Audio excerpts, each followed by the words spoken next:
We hope you enjoyed that short break, and now we'll introduce our second speaker for the day. Tomecina Escarcega was born into the Hunktuan Dakota Oyate of Poplar, Montana. She's of the Chavez, Otero Spotted Dog, and Escarcega family of Nageezi, New Mexico, and Poplar, Montana. She teaches Dakota language at the Marty Indian School for the last 2 years and is proud to share her knowledge about leadership for girls with us here today. Please post your questions in the chat and we will answer them within the last 10 minutes.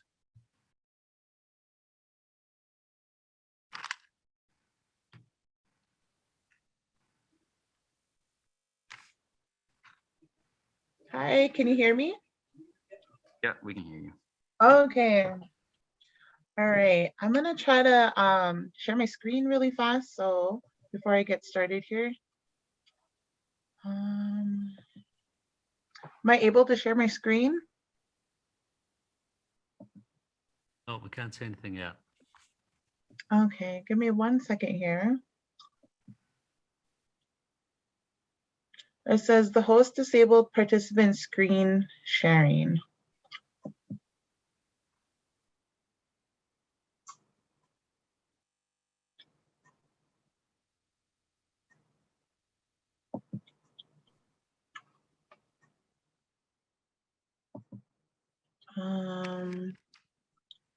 Are you able to disable me? I think you're good. Okay. Oh, okay, I got it now. Okay, thank you. Okay. You're welcome.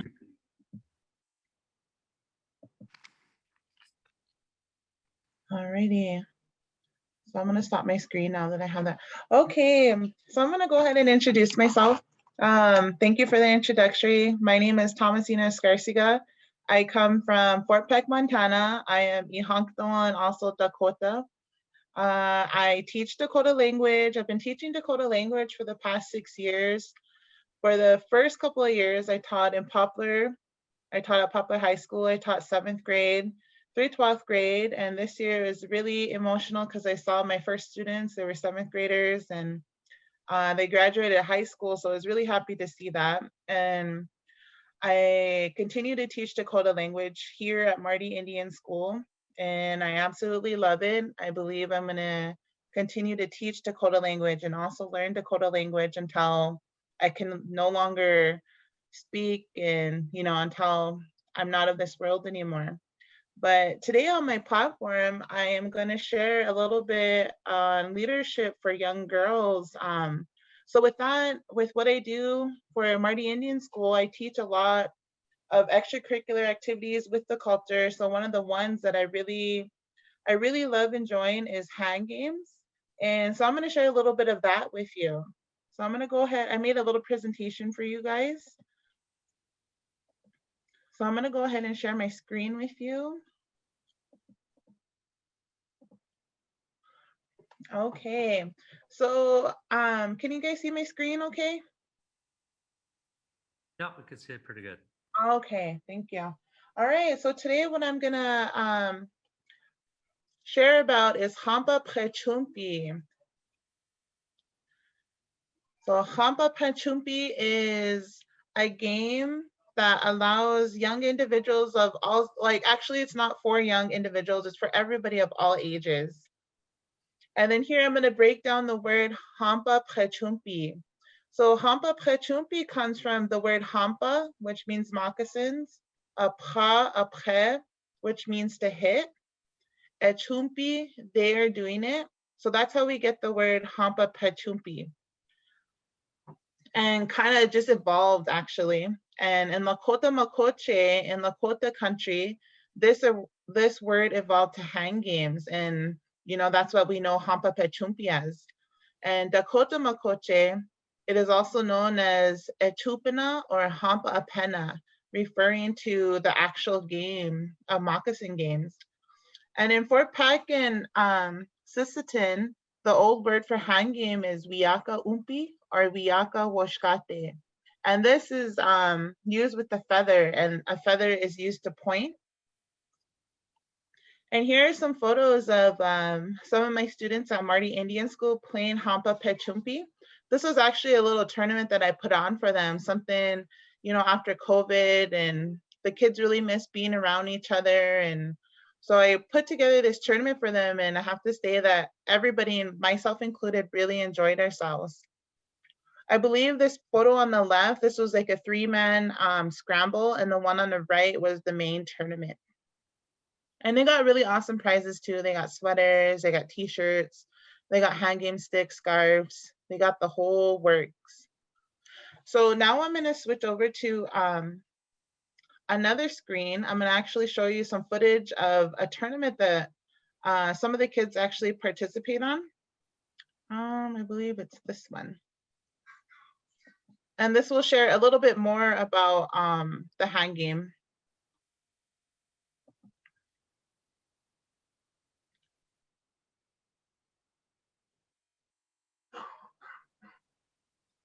Okay, I think my computer is working here, so, all right. Let me know if you can hear the audio on this video. Nope, can't hear nothing yet. Okay, how about now? Nothing? Nope, nothing. Okay, hold on one second. Let me go to this one.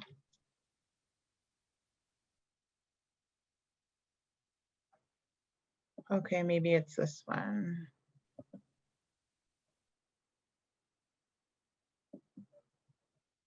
Audio settings. Shared screen.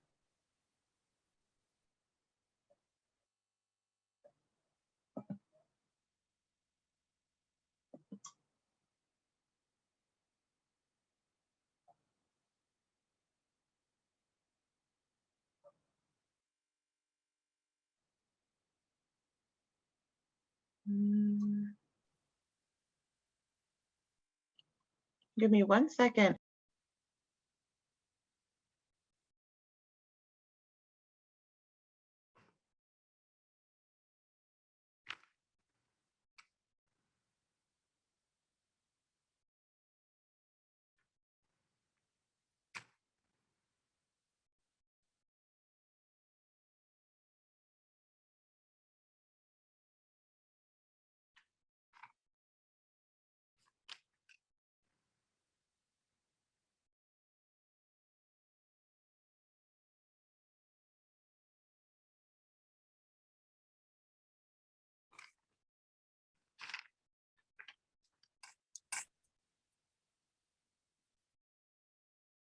So now you guys will probably be able to hear it. Let me go ahead and play it.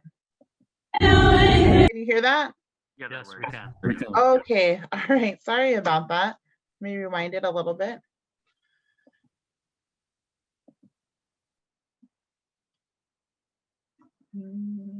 Okay.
performance today.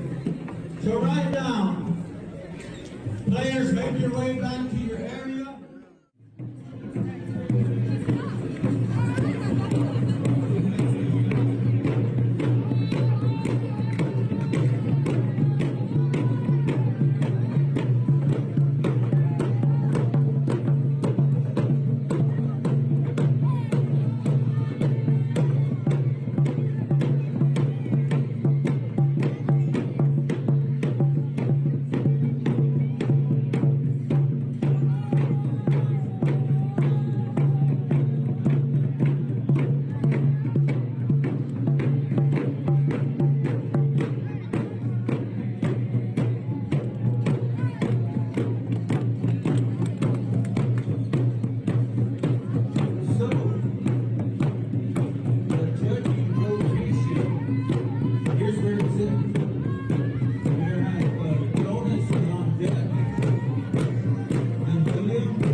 And each championship game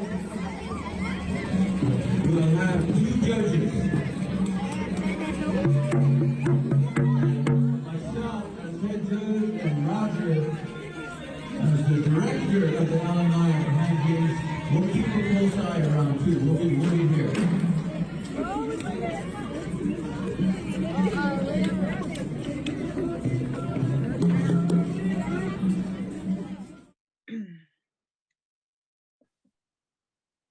Okay, so that was a little clip of like what I teach with the kids as an extracurricular activity. As you can see through the video, I kind of wanted to show the video before I spoke a little bit more on it. So I know my platform is leadership for young girls, but hand games really does bring people together, especially it brings confidence, it brings leadership, it brings a sense of belonging, just how like our language and culture does to us. So it's really good. I really believe that's really good to get the kids involved in um, games like that, because it really does give them a sense of confidence, leadership, and throughout my 2 years of working at Marty Indian School, I saw kids just blossom just with the game of hand games. And um, long time ago, hand games wasn't a part um, of our culture. It was mostly moccasin games, and so hand games kind of came apart um, from I think the West Coast, and it just made its way over to where we're at. And that tournament that you saw, Marty Indian School actually goes to Lakota National Invitational, I believe.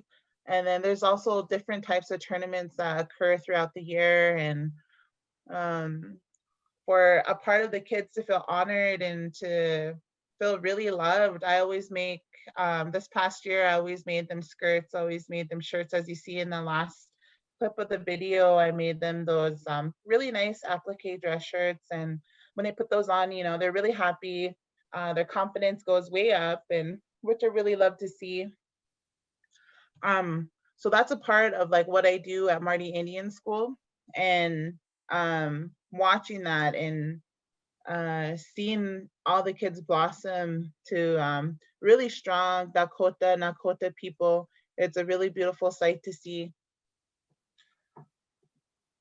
I am actually going to go back to my presentation here.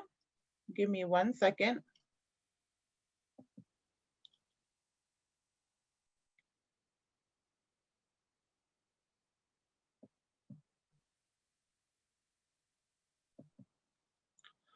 Okay.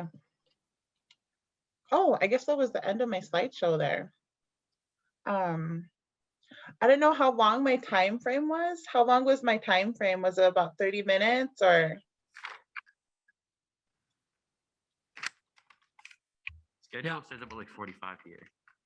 Oh, okay. Like 30 I can talk 30 about more. minutes and then, yeah. Okay, that's fine. I can also go off of like what I do as a teacher as well.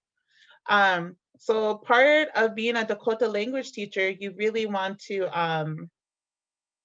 you work hand in hand with the Wikoshkana, and I'm going to show you a little bit of what I do on a regular basis with my kids. So let's go to this one. I'm going to share, I think I'm sharing my screen here. Let's share my screen. So as you can see here, I'm going to go ahead. So one of the things I really focus on is the alphabet. Let's see here. Whoops, let me go back to it.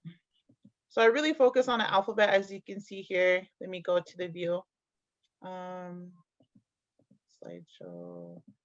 So as you can see, this is one of the alphabets that I work with. So at Morty Indian School, we have Lakota, Dakota, and Nakota people that all attend, and also different other tribes that come.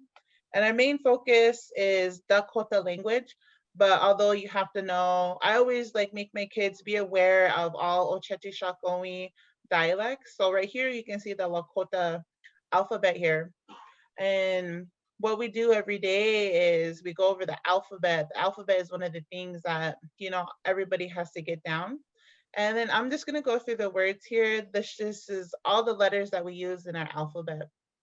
So we have a Huyapi, Ampawi, Bebela, Tonala, Chapa, Cho, Epazo, Ganaska, Chi, Hokshila, Khe, Ikmu, Ia, Kinimela, Kea, Kanta, Ka, Lowa, Matho, Nabe, Oakake, Pespinza, Peji, Prahi, O, Si, Shunka, Dopa, Tipi, Tatanka, Uta, Unchi, Wichinchila, Yamini, Zicha, and Jo.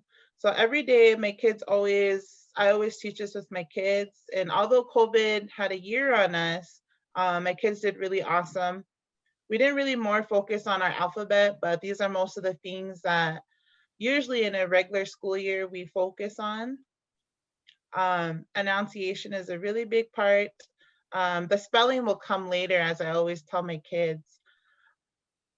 And as you can see on top of our words, we have stress comparisons. So different stresses on the word makes it become a different word.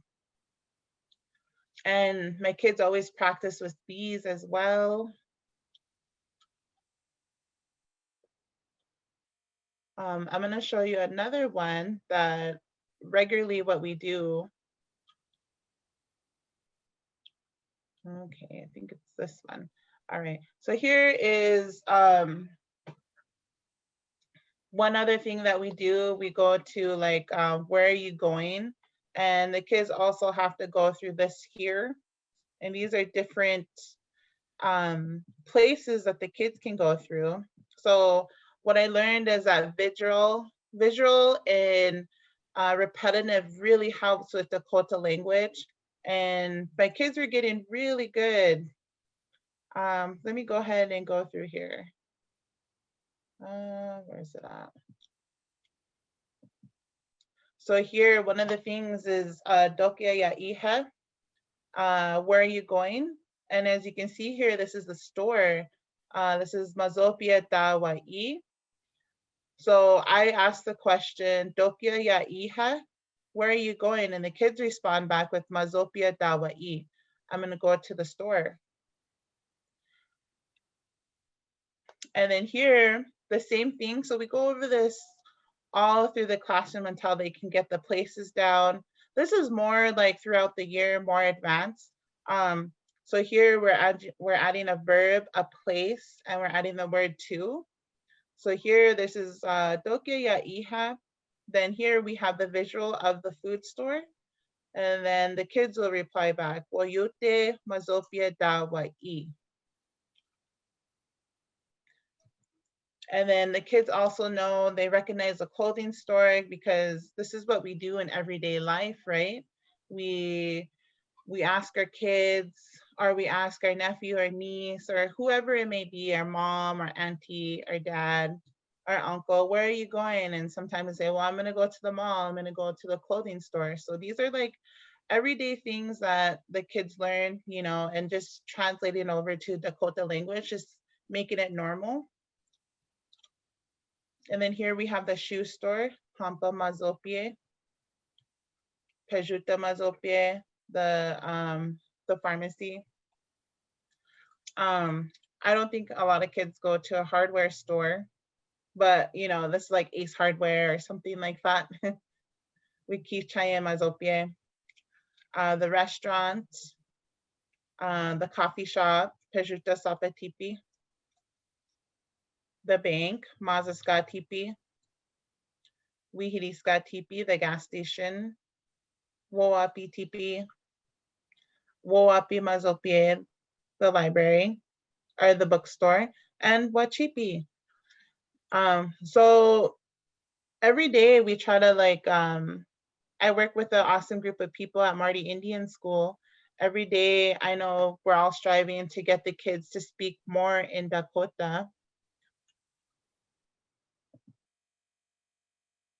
So that's our number one goal, is to have more speakers in the Dakota language. Let me show you a little bit more of what I do.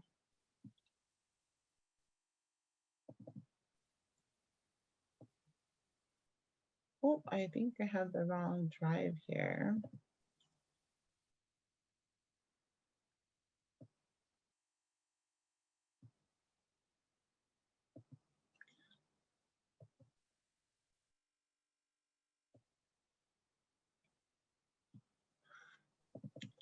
Oh, this is another thing too. Kinship is very important, as all of us know as Dakota, Lakota, Nakota people.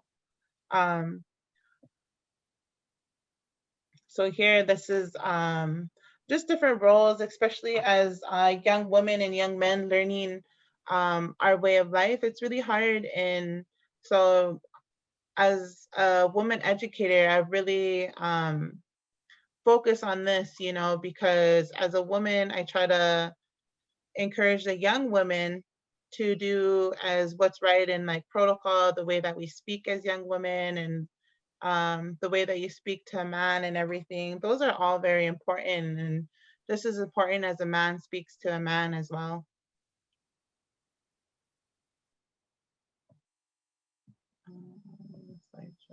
Okay. All right. So this is one of the things that I also focus on, as I was saying, is kinship. So every day in class as well, we try to address each other as so, like I address the young men and women. I teach 5th grade through 8th grade, and that's usually the ages around 11 through 13 or 14. And so I all address them as Toshka, as nephew, or Toja, as niece. So, and they greet me as auntie as well. They call me Tui. Every day, I always try to encourage them to address us as so. And then right here, gender specific roles with kinship. So in our Dakota language, we have a way that a male speaks and a way a woman speaks. Men have words that they use for male to male conversation. Women have words they use for woman to woman conversation. Both men and women have inflectics they both use when speaking to one another. I believe this is like really important when addressing the Dakota language, or actually all Ochetishakoi language. And these are just unisex kinship terms both genders use. We all use ina, ate, misukana, omawa, hetu. And these are just examples of male kinship terms that only the males use. Here we have our female kinship terms that only the females use. And so this is an activity I do with my kids, speaking and articulating. So they practice for about 10 minutes using the gender specific terms for a man and a woman. So they just go around the room, giving them high fives, fist bumps, Sometimes they give hugs and they call each other hankashi, or they call each other shichashi. Sometimes they get all silly and they call themselves ate, they call themselves dad, stuff like that. This is something I put together for them. Just one of the things, just to make them feel that to be proud of who they are. So I wrote, in our Dakota Wichoha, Dakota way of life, it is highly recommended to know both male and female kinship terms. Knowing all kinship terms, it helps with identity and resiliency for both genders. When addressing your male and female relatives, it also shows respects to your relatives. And every day we practice that. And here I make sure that I acknowledge them. I give them praise. Make sure I give them high fives for just a little bit of Dakota language that they may have used throughout the day or throughout my class. So I'm a really big supporter of that. I make sure any little type of Dakota word that they use, I really praise them. I really praise them because that's what they need to continue on to be good leaders, to be confident young men and women, and just to make Dakota language fun as well.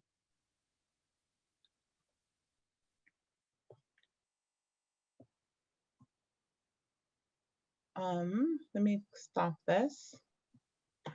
Okay, I know I'm a little short on my time here, but that's all I have to present to you today. That's fine. The last Okay. 2 minutes are reserved for questions anyway, but nothing. I Okay. don't see anything coming in, so that's fine. Okay.